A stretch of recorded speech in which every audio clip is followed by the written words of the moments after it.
Now, income follows assets. True. And you know what? Liabilities takes money out of your pocket. That's true. You know, if you've never known that, income follows assets and liabilities takes money out of your pocket. And I'm going to prove to you on this video when I'm going to take you step by step, and I'm going to take advantage of this board to put something on the board, because they say if you think it, guess what happens? You ink it. All right, let's get to the business now. And how exactly can you know whether you're dealing with an asset? Okay, first of all, asset. What's an asset?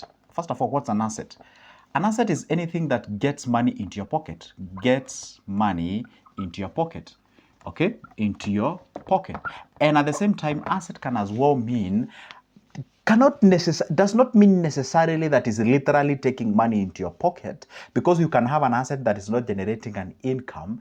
It is actually growing in its value, but you can liquidate it at a higher price. We can say, in other words, that asset is anything that does what? That appreciates in price. That appreciates in price. Okay, that's an asset that it appreciates in price. And guess what happens? It makes you money, whether directly or indirectly. Directly in the sense that it is actually gets money literally to you. Okay, for example, let's say you go buy a piece of property and build some rentals, and then you rent them out there. So you're getting money each and every month. Then what is happening? And that asset is literally directly taking money into your pocket. And at the same time, it is appreciating in price. That's option A. Option B, how about you go out there and buy a property, say a piece of land. It's a huge chunk of land somewhere, because probably the land or the area is not quite developed, and then you do what we call the land banking. There's something called land banking. Although we had an issue about this on a video where I said buying land when you do not have the capacity to value add it sometimes does not make any sense, but does not rule it out from it being an asset. It's an asset but does not generate you any income. But the only way you can get an asset out of, or rather you can get an income out of that property that you're having, is by you liquidating that property. But with that case regard is that that asset is appreciating in price. And what's a liability? Liability is a thing that takes money out of your pocket. Let's say you buy a car to be taking you to a job, and then once you reach to your job, you park the car. The evening you get the car, you ignite the car, you go back home. That's a liability. Why? Because it literally takes money from your pocket to fuel the car and all those kind of things. I totally understand that it actually gives you sort of swift in terms of movement, privacy, and all those, in the sense of should I say the worthiness or something of sort, but whichever it is. But when it comes to the financial part of it, it does not generate any money for you. Now, when we say asset, or rather money or income follows assets, we simply mean by the fact that when you have yourself an asset, that's where the streamline, where the money follows. And I gave you an analogy here. I gave you an analogy, and I want to explain to you how exactly do I mean by that analogy, to explain it further in details, okay? Because some of you guys are telling me, hey, Joseph, be explaining things in details so that for us to understand, okay? And I want you to take this this example that I'm drawing here. I'm actually trying the best that I can to draw a river. This is a river, and these are obviously river banks. Yeah, these are river banks. Okay, these are river banks. Okay, now what happens in this world of finance, or the world of money right now as we speak? Money, whatever the time you're watching this video, money is exchanging hands. Wealth is exchanging hands from one hand to the other, from one hand to the other. All right. And we used to have a joke back then when we were young. We used to say, money does not have a trap. We don't have a trap that you can lay somewhere. You see, the way we can trap some moose, we can trade some mice, or we can trade whatever the thing, or some coyotes, or whatever the thing. We don't have the trap that can trap money. So how we trap the money? We use the trap, in this case regard, we attract it using an asset and value. Those are the two things that can actually attract money. See, now this is a very big river. Now this river, contextualize it and view it from its analogy. View it from a point of, this is a well that transfers has each and every day. In a day, you can go Google this. We usually transfer trillions of dollars each and every day. And how much? This is a question that you should be asking yourself each and every day. Today, trillions of dollars have exchanged hands. Then how much did I manage to safeguard out of this? So we human beings, we all sit at the banks of this river. We sit at the banks of this river. All of us, we are the banks of this river, okay? So what we do, we mesmerize. I mean, ask ourselves, how exactly can we manage to make money out of this? How can we tap this flow of this energy? See, where attention goes, the energy flows. or the energy flows where the attention goes, or whatever the thing it is. So this is the wealth actually transferring hands. Now, what we do is that it depends. Let's say we are thirsty in the sense that we want to be wealthy. And by virtue of us drinking water, we become wealthy. Take it from that perspective. So you have some people who come to these banks at the river each and every morning. They get that water is enough for them. They drink, they go back home. They feel thirsty, they come back again in the morning. They do the same thing, they go back home. Now that's a job, and that is where you're being employed. That's a job. Job actually, guess what? A job, what does it goes ahead and solves your today's problem. When I say today's problem is that you show up at the morning, you sort of scoop the much that you need to quench your thirst, then you go back home, you need it again the next month, again next month, again next month, and by the time you realize you've grown old, you can no longer show up to the banks. If you did nothing about investment, you are done. So now, guess what happens now? So if you want to get some of this water directed towards your area, you have to create a structure,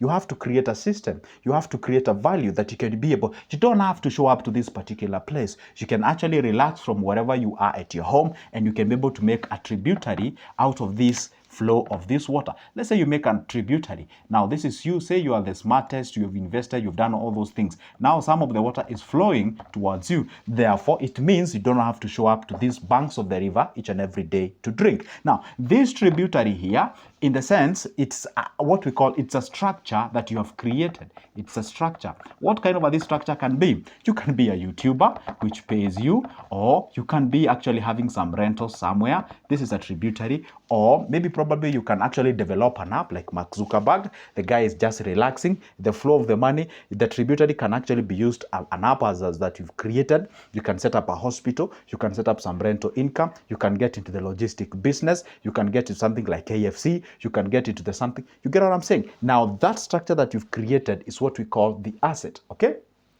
For example, if you buy yourself a piece of property and build some houses, that is a structure, that is an asset that you have. And that asset is a tributary that is channeling money towards you. And guess what happens now? See, instead of people going back to the banks of the river to take the water, you can actually employ them to take care of your banks of the river, to take the care of the banks of the river, maybe to mow around, to make sure that it's not contaminated and what have you. Simply means now it's you as an individual, you've employed these people, sort of quote unquote sort of fooled them or something of sort, and you have actually told them, guess what, you don't have to show up to that banks of the river, it's quite far. How about you come and take care of mine, and then I'll be getting you a little bit of the same. But what they do, they don't let you create a channel out of their channel. You cannot create a channel out of their channel. Why? Because if you do that, hey, it doesn't work that way. So what happens, they make sure that you all the time you show up to their place, you actually scoop as much as you can, and then you go back home. You scoop as much as you can, and then you go back home, so that you can be able to be there available for them. And that's why I told you one thing, a job will never solve your money problem. Will do so, will just actually sort of mask the problem that you're having. It's like taking a painkiller rather than treating the actual problem. So what did I mean when I say income flows asset? Now, this is an asset. This is a structure that you create that channels money towards you. This is where the income flows. Now, what happens is that most of the people do not have any channel, do not have any structure that they have created, do not have any asset. And when I say asset, I know probably you might like, hey, Joseph, it will require millions of money for me to come up with that structure. It's true, but doesn't have to be necessarily the case. They have two types of assets. We have the soft asset and we have the hard asset. Let me put it on the board. We have the we have the hard asset, we have hard asset, and then we have the soft asset, okay? Hard asset and soft asset, they are different in the sense that the hard asset, these are things like lands, what, rentals, and what have you. And then the soft asset, you can get yourself the things like bills, things to do with like bonds, things to look in the capital markets. You can talk about stocks or shares. You can talk about ETFs.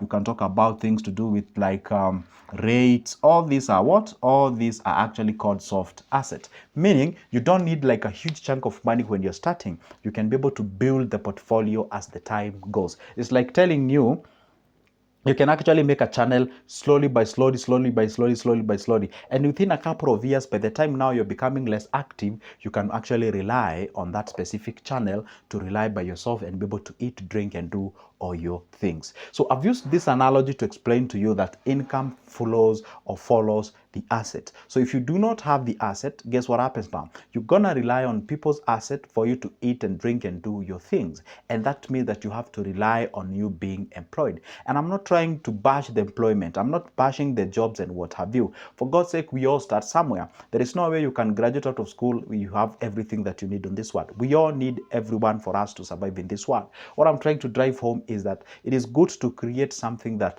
really works not only for you, but the generations to come after you. Even the Bible says that a wise man leaves inheritance for the children's, whatever the thing it is. Okay, so it's always good to make sure to understand this. But the thing is, you find that most of the young generation nowadays, they love to go into the liabilities point, whereby the money is actually taken out of their pockets. For example, you go buy a car. There is nothing wrong with owning a car, but owning a car at a wrong time, that is where the problem, or that's where we draw the line.